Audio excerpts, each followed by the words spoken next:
A South Carolina officer has been charged with murdering a man outside of a Chick-Fil-A. Today on Rational Lunatic Media, coming to you, as always, from Rational Lunatic himself. But before we get started, as I always say, if this video goes past 10 minutes and you're on TikTok, jump over to YouTube where you can catch the full content there all day, every day. Also, you can catch the same content on my Patreon account for free, but for $5 a month for my paid members, you can catch my Not Safe for Life content, which is same kind of content, it's just way more corrupt cops and judges and officials doing way worse stuff that some of us can't stomach. It's content or stories that you kind of really have to want to know. And I think we should all want to know, but some of us can't stomach the things those people are doing in those stories. Now, real quick, hit that like and subscribe button, hit the notification bell, so you can be notified when I drop new content, and let's go. This story is coming from Fox News 8, read to you by yours truly, Rational Lunatic, as always. Let's get into it. A former South Carolina officer has been charged with murder after shooting and killing a Winston-Salem man outside of Chick-Fil-A. Winston-Salem, North Carolina. A former police officer has been charged with murder after he allegedly shot and killed a man from Winston-Salem, North Carolina, outside of a Chick-fil-A in Somerville, South Carolina. According to South Carolina Law Enforcement Division, former Somerville police officer Anthony DeLustro, age 64, is charged with murder in the death of 39-year-old Michael O'Neill of Winston-Salem. SLED did not provide a mugshot of DeLustro. DeLustro was off duty when SLED says he, quote, engaged in an altercation at a Chick-fil-A in Somerville. He allegedly shot and killed O'Neill.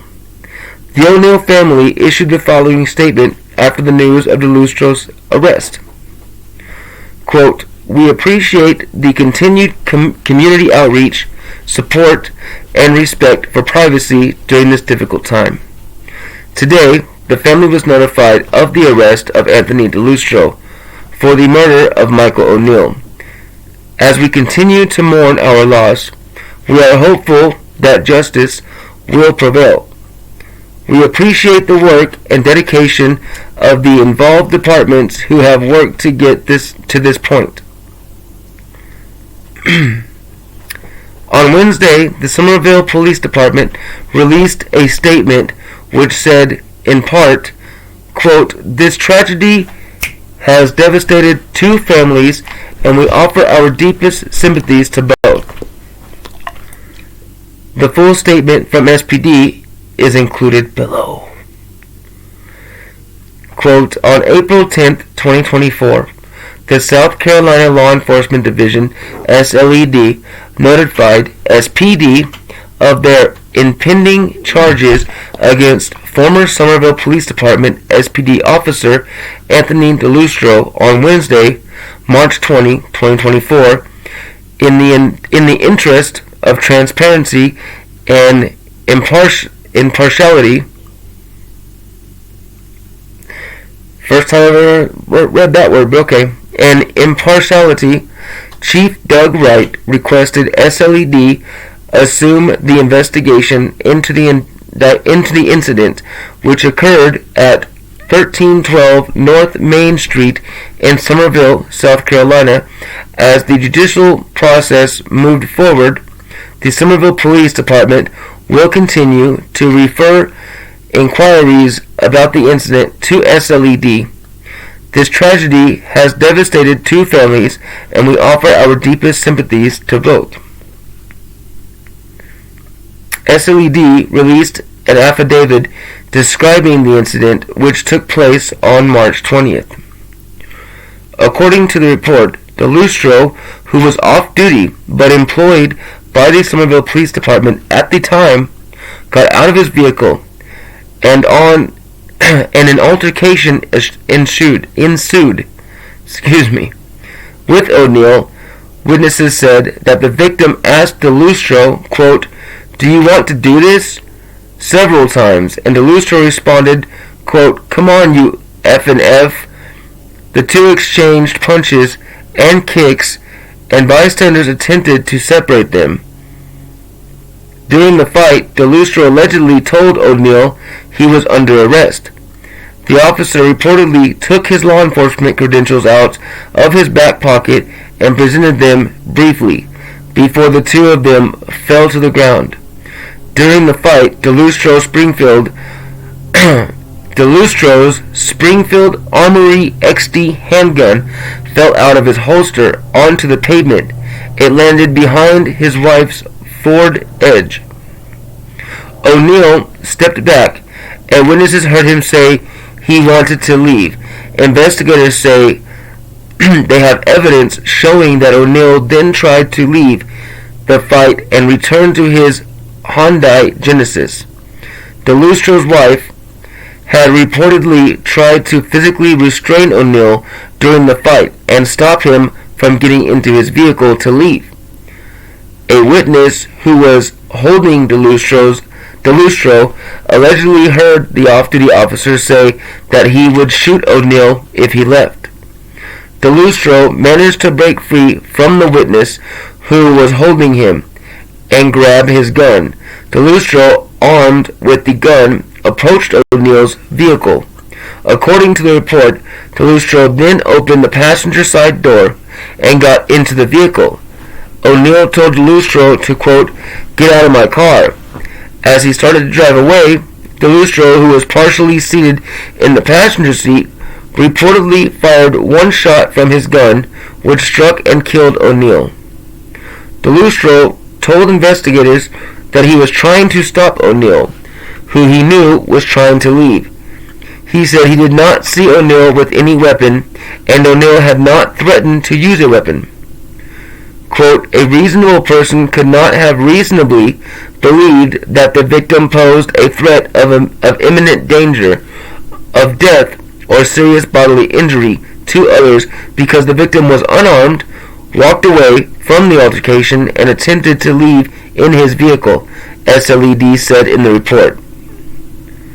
The report goes on to say that DeLustro, quote, "recklessly put himself in danger when he entered the victim's vehicle armed with a handgun."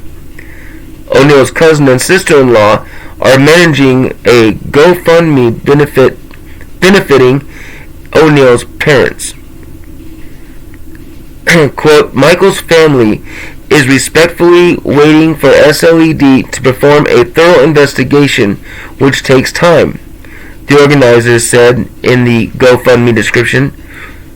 Michael's father was an officer with Winston-Salem Police for over 30 years. Oh wow, so the victim's father was an officer for over 30 years for the same department. This is a family that has a great deal of respect for law enforcement in general, yet it is fully aware that no profession is free of bad actors. We remain optimistic that the SLED detectives will find the truth and bring about justice. That's just heartbreaking. I mean, okay, so there are pictures, not mugshots, but pictures of the two people. And as I was looking at the pictures, when I first looked at the pictures, I thought the young guy was the officer and the old guy was who he shot. Until I started reading, obviously, and then realized the older guy was the officer. But the young guy is wearing, like, cops type sunglasses, and he's in shape, he's a good looking dude, looks like he can handle himself in a fight, you know what I mean? And the older guy, the officer, just looks kind of frail and older, you know what I mean? So the fact that they're actually physically fist fighting, I don't condone that. As far as the victim that got shot, he was basically fist fighting an old man, and that's not okay either. But once he saw the badge and the gun and realized he was in over his head and he was probably going to get in a lot more trouble, especially because I'm pretty sure if you beat a man over 65, it's something about, abuse on a senior citizen or something like that, right? Anyway, yeah, he tried to leave. He tried to walk away, and it was a mutual fight. They both were fighting. You know what I mean? The fight was over. I think unless you know you're fighting a cop and you're fighting that person because they're a cop, there shouldn't be charges of, brutality on an officer or, resisting arrest or any of that. You know what I mean? If they're not identified and they're off duty. It was a basic one-on-one fist fight. So that should have been it. You know what I mean? Maybe if the cop showed up, they both should have got battery, or whoever threw the first punch might have gotten battery. But he was trying to walk away and drive away, and that other guy, probably who seems like probably got his ass whipped a little bit, decided to sit in the car and point a gun at the victim. Why? Why would you do that? I mean, get the license plate number. If anything, if you really want to pursue charges or pursue the man, then get the license plate number and go after him that way. The guy was fleeing. He was not. The officer was not in danger. The fight was over. I mean, if he didn't want the fight to begin in the first place, he should have announced, "I am an officer. I have a gun on me and a badge, and fighting me is a bad idea." But he didn't do that. He chose to get in a fist fight with the man. And then what? Shoot him because he lost or because his feelings got hurt? I mean, come on. That's just despicable. And that's just sad. No one deserves to lose their life over a stupid little squabble. But some people just can't handle taking a beating. They get beat up and they just can't handle it. So it is what it is, I guess. But it just sucks.